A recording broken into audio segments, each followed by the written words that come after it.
এবার অত্যাধুনিক মিসাইল দিয়ে যুক্তরাষ্ট্রকে সতর্কবার্তা পাঠানোর দাবি করেছে ইরানের ইসলামী বিপ্লবী গার্ড বাহিনী। আইআরজিসি জানায়, ইসরায়েলি লক্ষ্যবস্তুতে আঘাত হেনে তেল আবিবের উগ্র যুদ্ধনীতির অন্যতম প্রধান মিত্র যুক্তরাষ্ট্রকে কড়া বার্তা পাঠিয়েছে ইরান।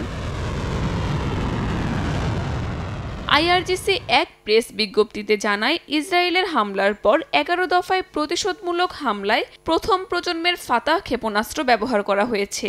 এটি ইসরায়েলের বহু স্তরের আকাশ প্রতিরক্ষা ব্যবস্থা ভেদ করে আঘাত হানে বলেও দাবি তাদের।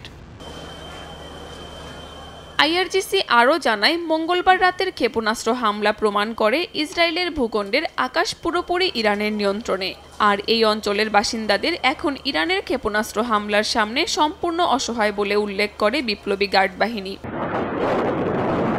এর আগে ইসরায়েলের বিভিন্ন লক্ষ্যবস্তুতে হামলা চালায় ইরান। ইসরায়েলের ভূখণ্ড থেকে ধারণকৃত ভিডিও ফুটেজে দেখা যায়, ইসরায়েলের গর্বের প্রতীক আয়রন ডোমকে এড়িয়ে ইরানি ক্ষেপণাস্ত্র সরাসরি ভূমিতে আঘাত হানছে। ইসরায়েলের আয়রন ডোম প্রতিরক্ষা ব্যবস্থা গত রাতেও সঠিকভাবে কাজ করেনি বলে দাবি করা হয়। হামলার পর সামাজিক যোগাযোগ মাধ্যমে এ নিয়ে বিভিন্ন ভিডিও ছড়িয়ে পড়ে। ইসরায়েলি নাগরিকদের ধ্বংসপ্রাপ্ত ভবনের মাঝে আতঙ্কিত হতে দেখা গেছে। কাকুলি আক্তার, সময় সংবাদ।